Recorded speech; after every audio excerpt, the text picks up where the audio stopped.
Thank you. Okay. And go ahead. Okay, took me a while to, I couldn't find the microphone. This is my first experience with Zoom. So bear with me and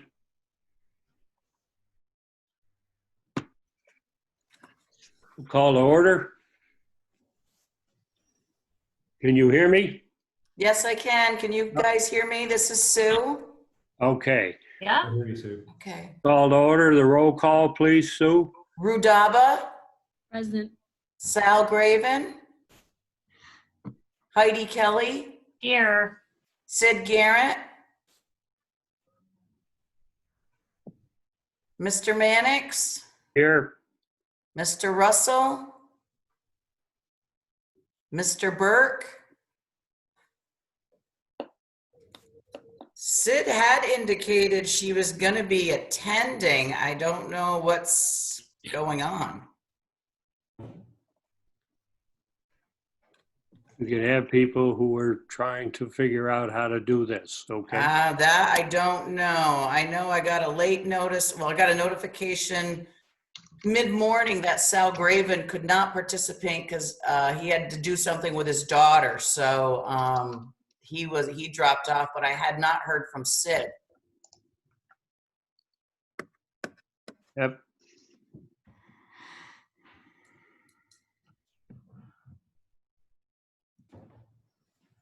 So I only have 4 college council members. Yep. And we don't, Unless Sid joins us, we do not have a quorum. yep, and we don't have a student sitting in.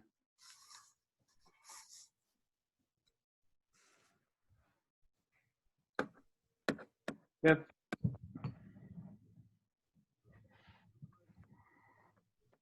Marty. Hello.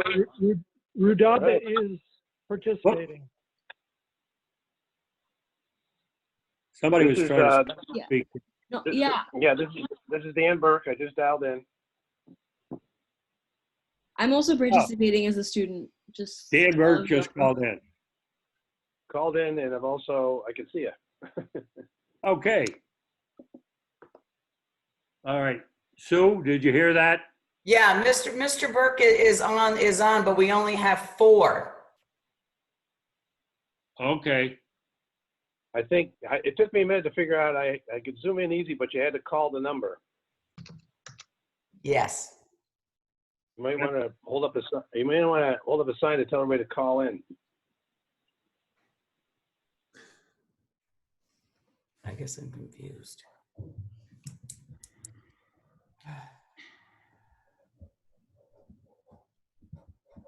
So right now, we do not have a quorum, as I had indicated. There's only 4. Call in.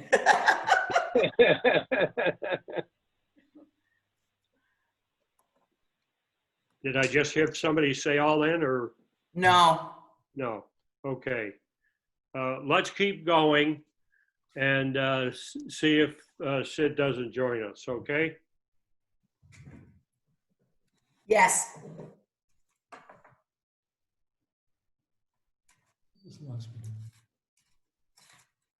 Here we go. Here's the boss.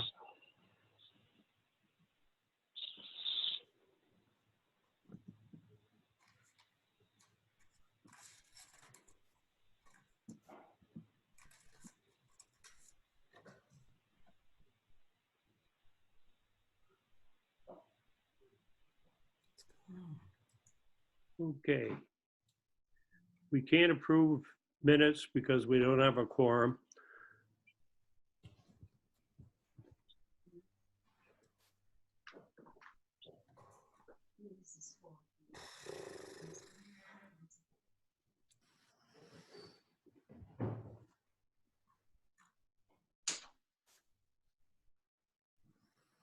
See Kelly, Dan, who else we need? You're muted. You're on mute, Ken.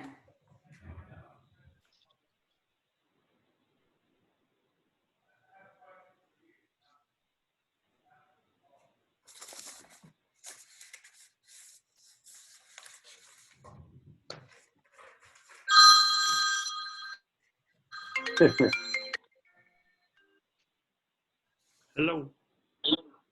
Where are you? Okay, are you trying to connect with the college council for the? No, it's at 1. Okay. Okay. Yeah. Okay, so Yes? I just reached Sid. She thought it was at 2:30. She's now gonna try to connect, so we should hear from her soon.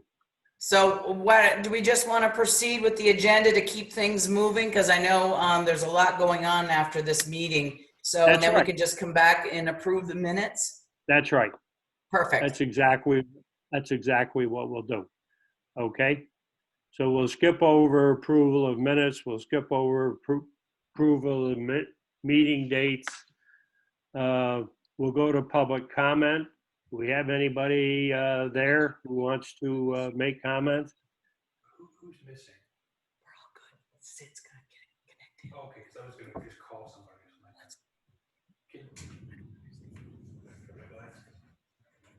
Okay. So we're gonna jump over, we'll pass over that because we don't have anybody there. And we'll go to the president's report. All right, good afternoon, everybody. I hope you can hear me. Make sure you're Yes. excellent. And I see we have a little screen. So I just wanted to provide a bit of a comprehensive overview of where we are right now with respect to the campus in response to the COVID-19. And before I begin, I want to start off with some good news. Serendipity is always interesting. One of our SUNY Plattsburgh grads from 1983 just published a paper. I mean, this was just coming up as I sat down. The paper, I'll read you the paper title, and so this will give you an idea. It's called Multiplex T-Cell Stimulation Assay Utilizing a T-Cell Activation Reporter-Based Detection System. The only reason I bring that up is because given the status of the world when it comes to COVID-19 and looking for immunological and I'll say vaccinations, it's exciting to think that we have one of our very own SUNY Plattsburgh grads working in the field of immunology and just having published a paper moments ago in Frontiers in Immunology. So that's sort of like the good news here for the start of the meeting. I wanted to start off by simply saying that much has changed since we last gathered on February the 10th. And so before I provide the council a comprehensive update on what's happening here at SUNY Plattsburgh on the main campus, I wanted to take a few moments to say thank you to the numerous individuals within our campus community and the at-large Plattsburgh community. First, I want to acknowledge our frontline healthcare workers, our local officials, and the other unsung heroes who are working every day to keep us safe and informed. And so to those people, I just want to say thank you. I also want to acknowledge all the essential employees off and on our campus who continue to work each day to support you and I during this pandemic crisis. To these individuals, I humbly say thank you for all you do. So for this update, it will take us a little time to get through this, but I want to cover 6 specific areas today. Area 1 will be health and wellness and safety. Area 2 will be academic continuity. Area 3 will be support mechanisms that we have in place for our students and student life. Item number 4 is business continuity. Item number 5 is support for the community. And number 6 is the donor alumni engagement. And the reason I'll be providing these 6 areas today is that we've combined all the VP reports into the President's report today in the spirit of effectiveness and efficiency. So let me tell you a bit about health, wellness, and safety. The campus remains open, but most of our employees are not coming to work, and most of our students are at their permanent homes. Approximately 190 students remain living in campus housing. For our campus, the definition of essential is focused on employees whose work is necessary to support the limited number of students who remain on campus, the maintenance of our facilities themselves, and the servicing for our new remote distance learning frameworks, primarily through the information technology area. As you might expect, most of our offices continue to function remotely. Faculty, for example, can access their offices if necessary or come to do distance learning, but they are not staying here longer than necessary, or we're not having meetings on campus. No offices are currently handling walk-up customers or providing face-to-face service as we embrace the social distancing protocols. Correspondence and functioning is being done remotely to serve students and the public, and each area has developed approaches to serve students remotely. And I'll talk a bit about that in a few moments. Our Student Health and Counseling Center continues to care for both off-campus students and the few students that remain in residence halls. They continue to see and evaluate patients on a daily basis for medical needs. They arrange for face-to-face Zoom counseling and telecounseling. And Dr. Kathleen Camella, who's the vice president, Dr. Kathy Camella, who heads up this, is also the vice president for the Clinton County Board of Health, and she's been providing updates to the campus. At the moment, the health center is able to screen any symptomatic student should they present. We are taking care of this so as not to tax community resources. We have developed a solid triage system for use as needed, and there are tents set up near the health center for possible triage use. And we also have self-isolation rooms if needed. College students from other institutions have returned to this area as well because they've been asked to go home. Home is the Plattsburgh area for a great many students who attend colleges from Clarkson, Potsdam to Syracuse and Albany. I want to let you know that University Police Officer Josh Coons has stepped up to head an isolation and quarantine assistance group. We currently have a student in quarantine, and what happens is they check in with students experiencing these difficult situations. If a student needs help with classes, emotional support, or anything else, Officer Coons and his team are working to assist and connect resources. In addition to the student who tested positive who remains in quarantine, we have one full-time employee who was also tested and just came out of quarantine this past weekend. On campus, we continue to maintain employee safety and the protocols necessary per the health department's guidance, and these are continuing under review and revision. No on-campus summer programming is going to occur due to the continuing health and safety concerns. And right at this moment, first stage evaluations of implications for the fall semester are underway. So item number 2 is academic continuity and academic excellence, and the challenges, and I'll say how we've risen to the challenge of shifting to distance education learning, technology needs, and with a strong eye on equity to ensure all our students have access. The college has shifted to remote or online delivery modes for the balance of the spring semester. Preparation for this began prior to spring break. Actually, we began having this conversation on campus March the 9th, and it coincided with a pandemic planning tabletop exercise that was held on the afternoon of March the 9th. We used spring break to scale up capacity and training, and classes began again on Monday, March 23rd in a distance or online modality. We are continuing course instruction using Moodle as our learning management system, and this is currently week 4 for the delivery of classes in a remote modality. The library is closed. This was done to reduce the number of people in the building and promote social distancing. Our library staff members are working remotely and responding by email. A remote computer lab has been created that can be securely accessed using campus login credentials.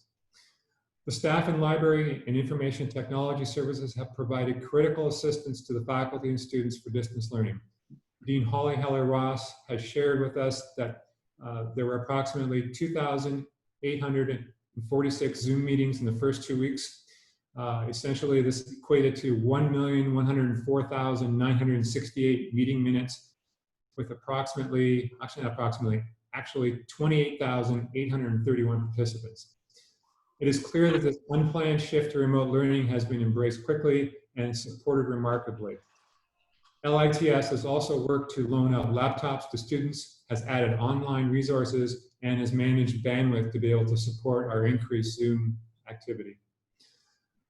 In addition, the college has modified several grading policies in order to hold students harmless for disruption. The students will now be allowed to select pass-fail for each of their undergraduate courses after discussion of implications of this with their advisor.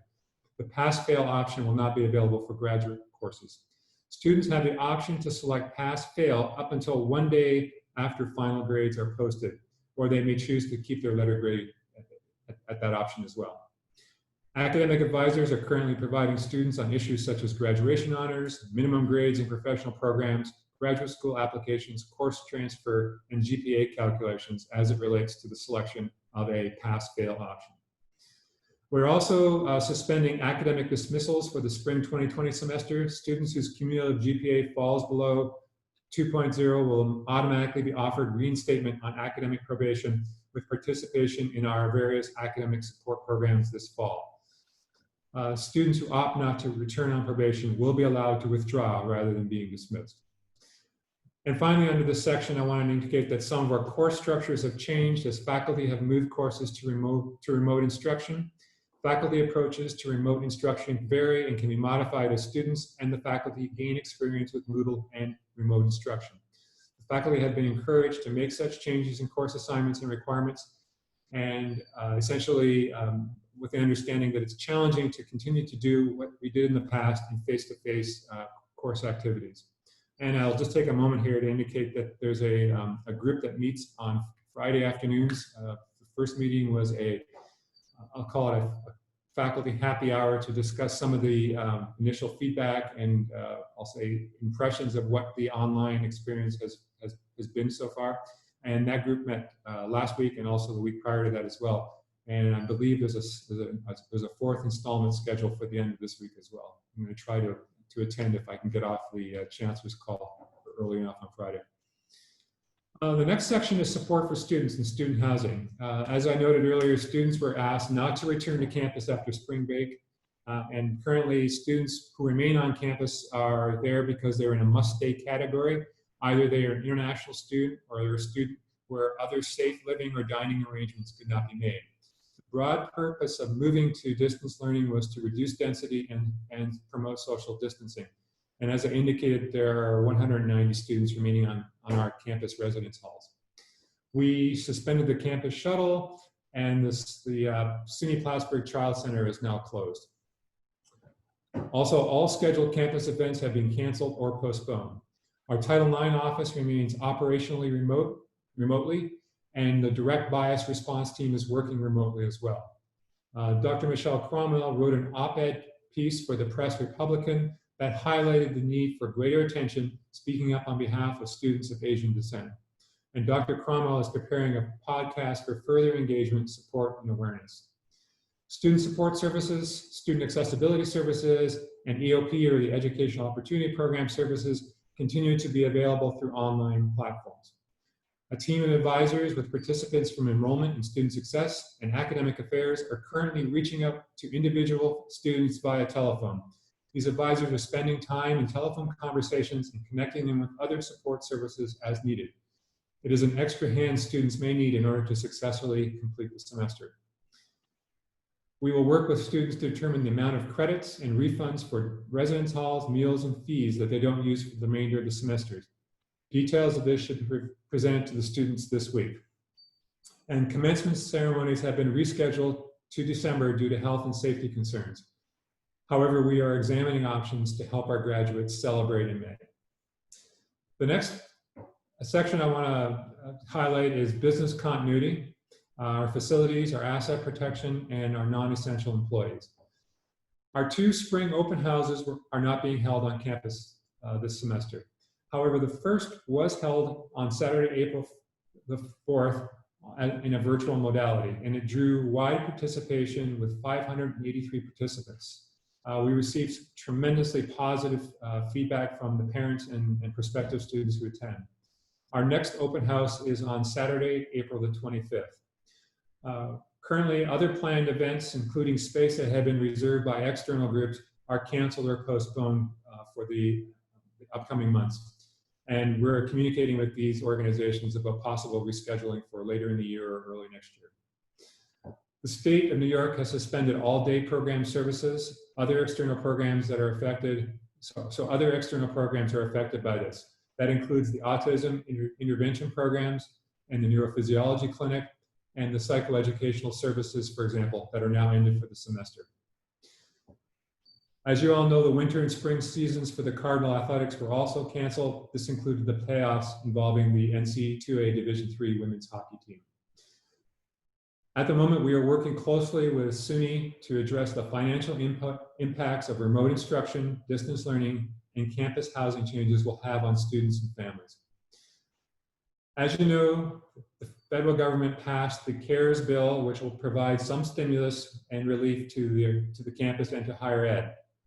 We anticipate approximately $2.6 million for college operations and another $2.6 million earmarked under legislation for emergency financial aid support for students. However, more support is still needed and could be addressed in a new stimulus bill that's under development. I will be speaking with Representative Stefanik to share our concerns and needs later this week. Earlier, I communicated with Representative Stefanik to include higher ed in the first stimulus bill. For folks who were paying attention, in the first iteration of the bill, higher ed had been left out completely. So we were very pleased that our advocacy was able to drive that information and that piece into the bill as it was approved by the White House. At the moment, all recruitment and hiring has been put on pause through May 15th. This means that no salary offers will be extended without the President's authorization.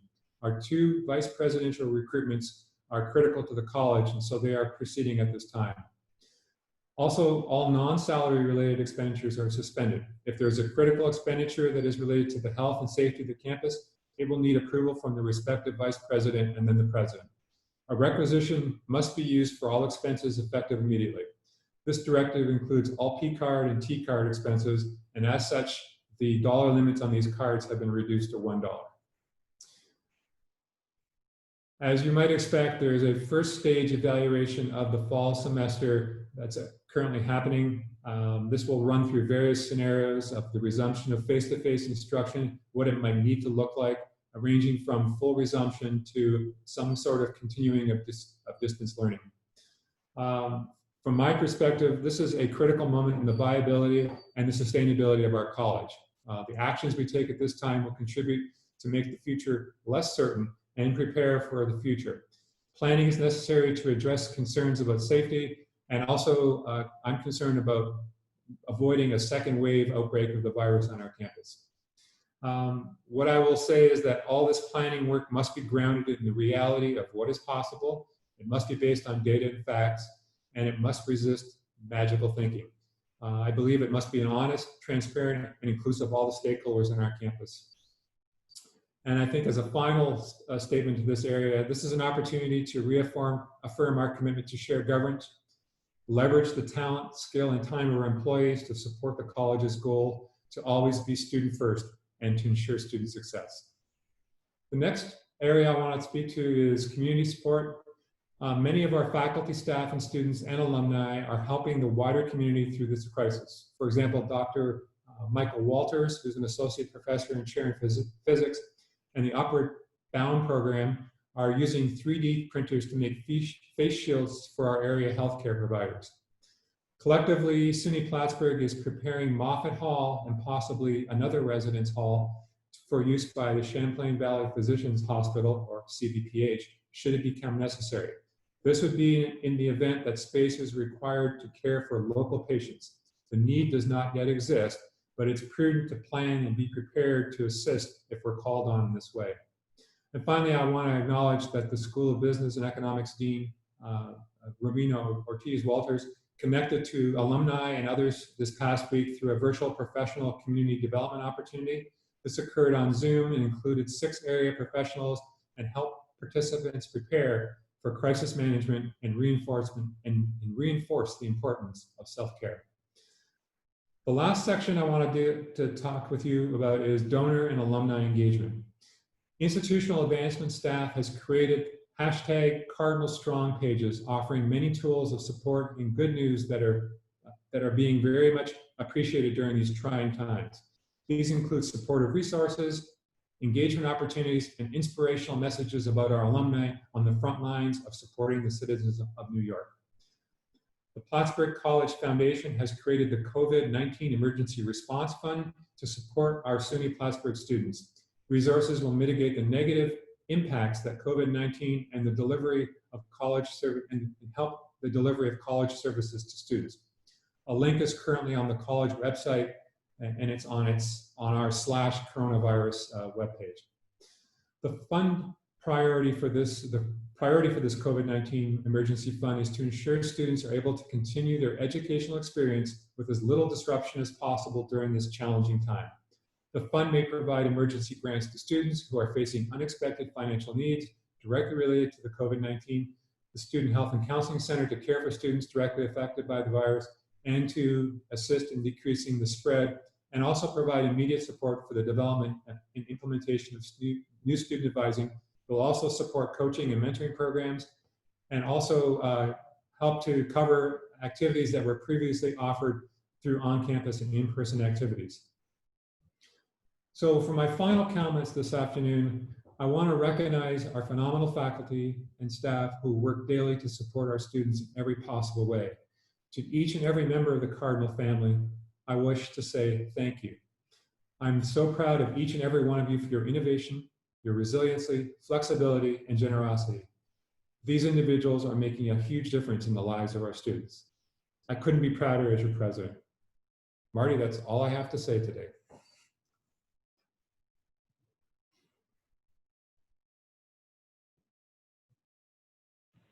This is Dan. I thought I saw on the top of the screen Marty had left the meeting.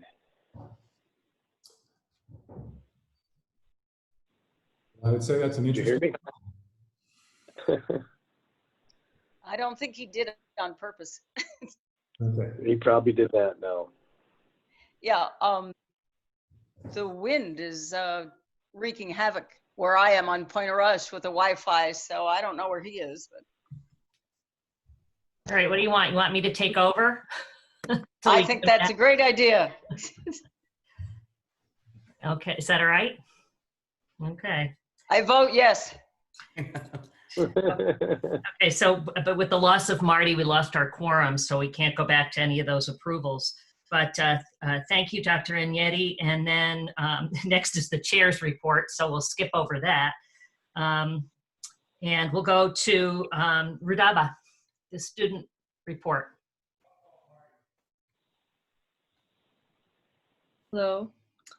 Hi, everyone. Hope everyone and their families are safe and healthy. Unfortunately, with all the changes that are happening amid this pandemic, the Student Association is canceling all on-campus activities and events.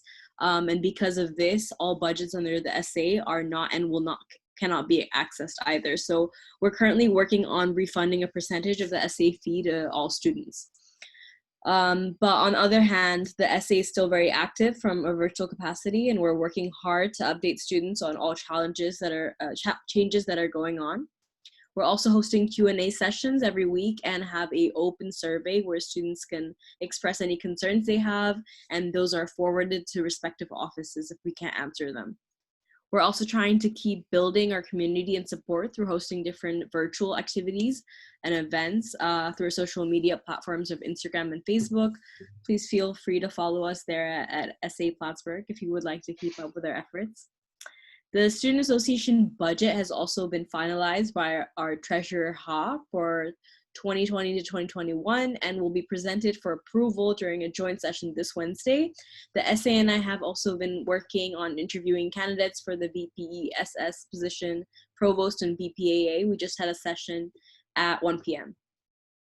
Lastly, we have created an on-campus student group chat and started planning events for the next 2 semesters and thinking about how we could run SA virtually if the circumstances require that next semester. As always, we're here to support you all, so please feel free to reach out to us for anything, and hope you all stay well and take care. Thank you. Thank you. I think I saw a message that Marty is back. Marty, are you there?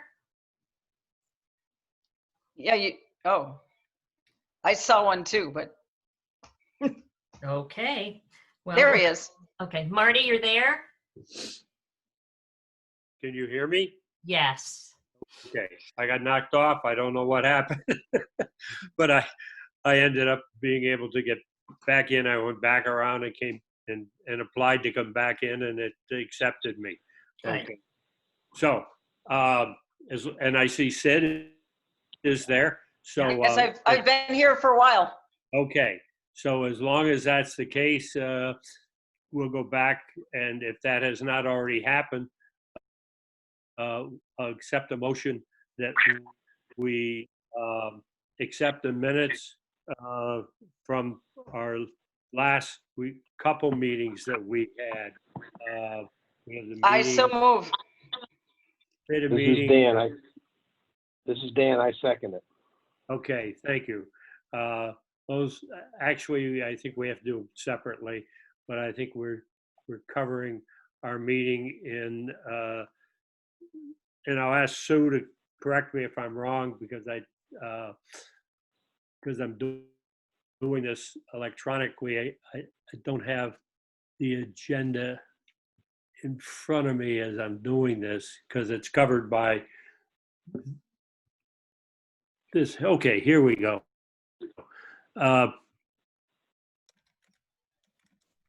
Minutes from November and February. Okay, let's do the November 18th, 2019 minutes. I have a motion from Sid with a second from Dan. All those in favor signify by aye. Aye. Opposed? All right, carried. And then I need a motion to approve the minutes for February 10th. I'll make for that motion. meeting. Okay, for Kelly, we have I'll second that motion.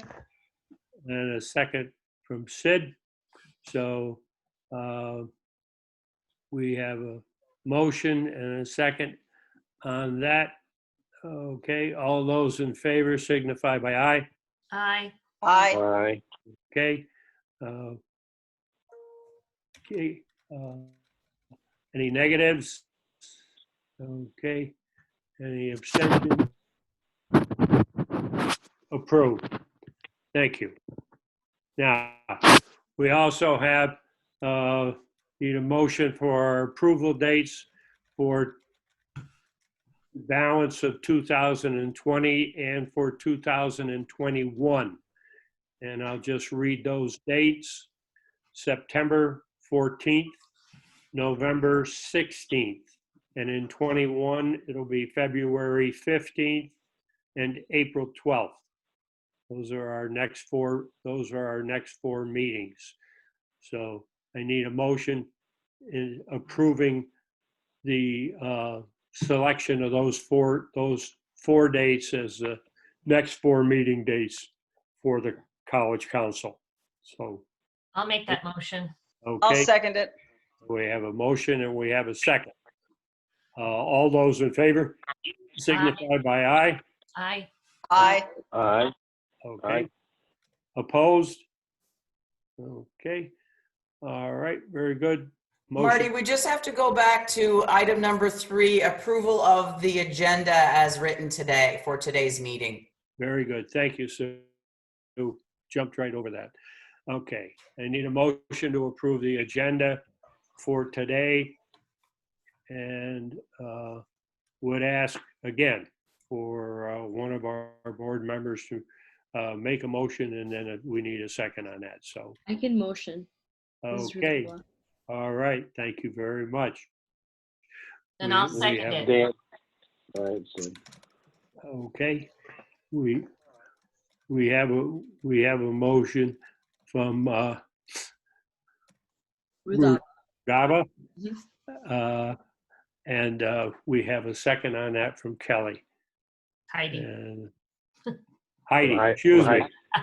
That's all right. I haven't seen you in a long time, Marty. That's Yeah. That's right. Excuse me. Okay. And okay, so all those in favor signify by aye. Aye. Aye. aye. Okay. Opposed?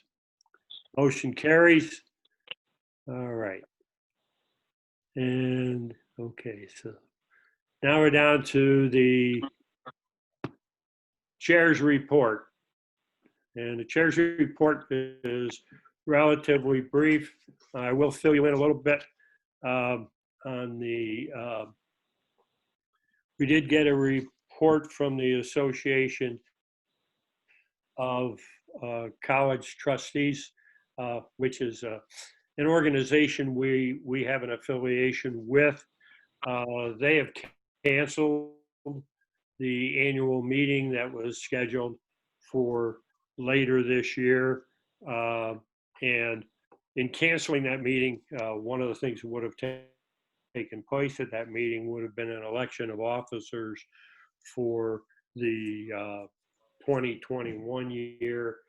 They're going to go forward with keeping the officers they have in place for the next year, and they will hold their next election at a meeting to be held in 2021. And that meeting will be set forth formally once things are clarified, when the issues have passed. They also will they are forgiving dues for the 2020 year, and they will not be dispensing scholarships for the 2020 year. And those were a series of actions that they took as a result of COVID-19. But anyways, just filling people in on those transactions. As far as our own situations, things have been relatively quiet, as you can imagine. I've been caught up. I'm one of the people who is subject to Matilda's Law. If you're not familiar with the specifics of that, that's probably because you're not over the age of 70. I'm housebound, as anyone else who is over the age of 70 in the state of New York is. You can leave the house for medical appointments, and that's about it. Anyway, it's an interesting life that we're living in this situation. They talk about 14 days of confinement. I've been confined since the 12th day of March, when the first notification came out, and so I haven't been able to go to my place of employment, and I am doing work from home. They bring it to me in a sterilized box, and I do the work and call them up when I have it done, and they come and get it, and that's the extent of that. But I'm not able to go to the court, so I'm somewhat limited. As a person who went to work when I was 12 years old, it's a change of life that's a little bit hard for me to adjust to. Anyway, enough of that.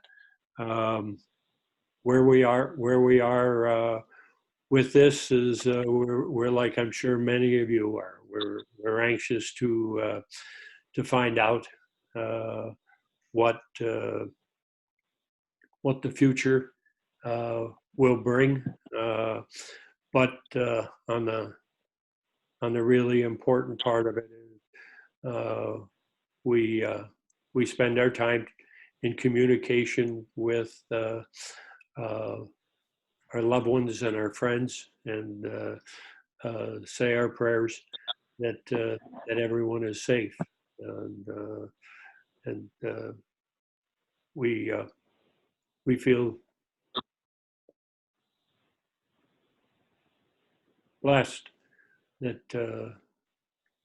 that people we're most close with have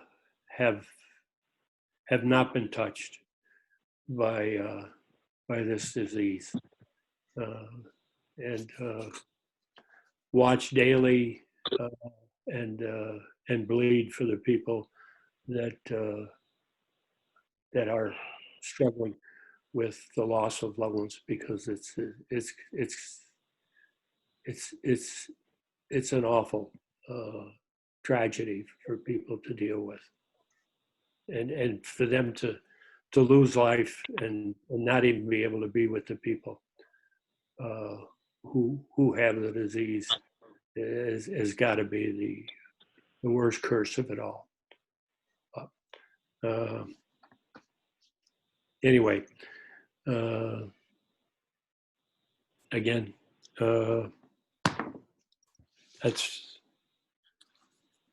where we would be. And if someone could throw that agenda back up for me, I would appreciate it. Thank you. Campus governance, Wendy Gordon, I think you're next up. All right, thank you, Marty. I'll be brief because I do need to get off and go teach in a couple of minutes. I want to echo some of what President Inyeti said about the faculty stepping up.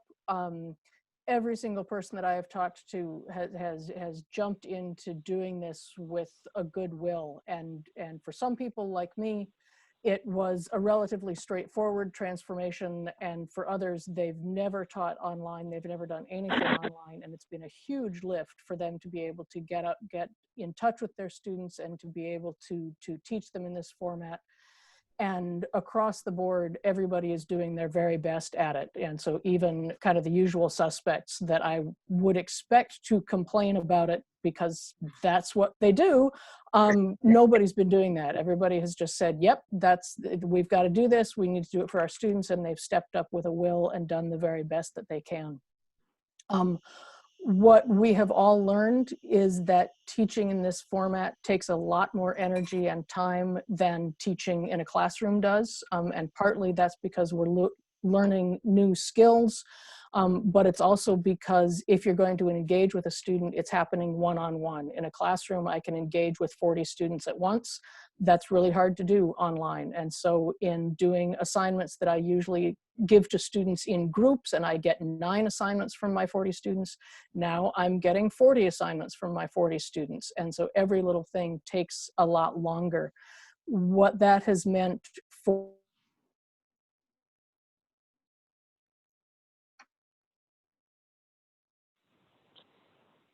Oh no. Is she frozen for everybody else? of committee work and doing searches and all of the other things that we normally do as faculty, a lot of that has been falling by the wayside. Since Gary is not here, I'll talk just briefly about the governance side of it. The committees that have had to continue working have continued doing some work. Luckily, the Gen Ed was pretty well set before we broke up for the spring break. We've delayed the vote on that, so it will now be voted on in May. We are having a truncated virtual meeting next week of the Senate. Or this week. Now I've lost track of all time. We are a week late on the Senate meeting, but there is going to be a Senate meeting just to fill the faculty in on reports, and then we'll have an actual meeting with voting in May. But a lot of the stuff that faculty are usually doing is just not happening. I know where my research is, But beyond that, I'm not doing any work on that I had hoped to do this spring. I know the same thing is true for all of my other colleagues. If you have questions for me, I'll be glad to answer them. Otherwise, I need to get off and get on a different Zoom call so that I can give a lecture about Manifest Destiny. Wendy, this is Dan. I got to tell you, you win the prize for the best background. I don't know how you sure you do that, but I'm impressed. Okay, well, if I can teach you how to do it, and the school distributed all these backgrounds so that we could use them. They're great. That's my building in the background. So. There. Yeah, I know. It's very good. I'm impressed. Well, thank you. I'm glad you're well. Have a good afternoon. Thanks. Bye, all. Bye-bye. Hi. Okay, next up would be Kim Harstone. Hi. So UUP has continued to function through Zoom and other methods. UUP actually uses GoToMeeting more often. Our advocacy efforts through the spring, which looked like they were really going to pay off, have all got pretty much squished by the budget issue from the COVID-19. I guess you could say that our advocacy efforts succeeded statewide in at least keeping things fairly flat and didn't really get worse. And the federal stimulus money will help. We're all looking towards next year with a considerable amount of worry, as is everybody. Locally, we've been working with the management to work on the evaluations and performance reviews to find some way to do them electronically to avoid face-to-face committee meetings. We were successful. I think we came up with a good plan for the professionals. We have the academic evaluations. We're far enough along so that hopefully we won't have to have any committee meetings. If we do, there'll be just one or two, and we'll have to figure out some kind of a method for doing those. We are working to work on a solution for evaluations. We're assuming that the September evaluations are going to be probably need in an electronic form. Don't hear me? My going out for some reason.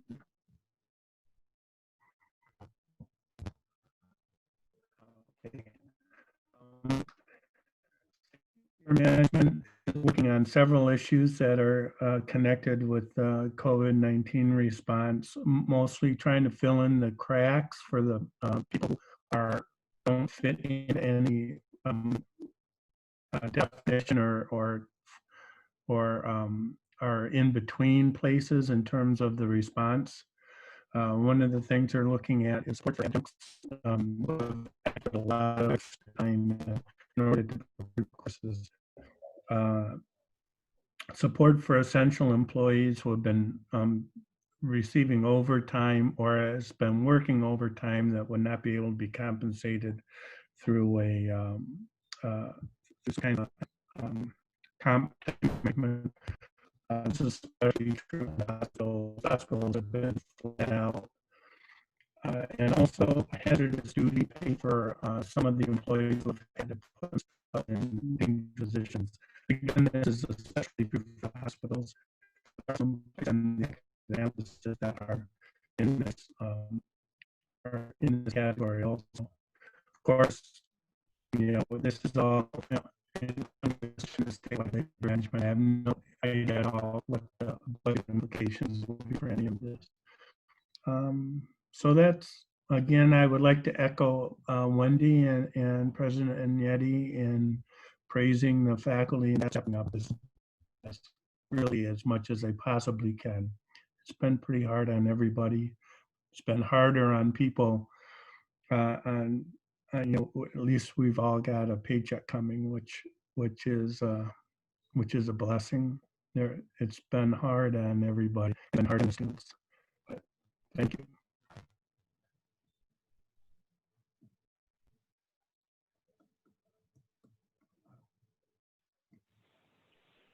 Marty, are you still there?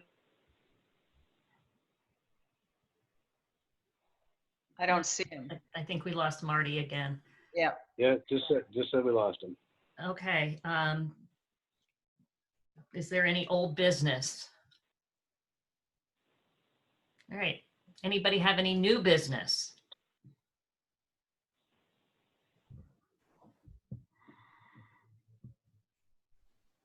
All right. Well, do we wait to get Marty back, or should I just call for an adjournment? I think it's safe to adjourn. Okay, we'll, the next council meeting, we don't meet until September. I guess in the meantime, everybody stay safe and stay well, and see you in September, as the song goes. Heidi, we just have to have a motion to leave the meeting and just get it seconded just to finish it up. Okay, there we go. All right, so I'll take a motion to adjourn the meeting. I'll do the I will This is second Dan. I that. make the motion. Dan made the motion. Who seconds? Second it. Sid seconds. All in favor? Hi. Okay, I guess we're all adjourned then. Thanks, Thank everybody. you. Yeah.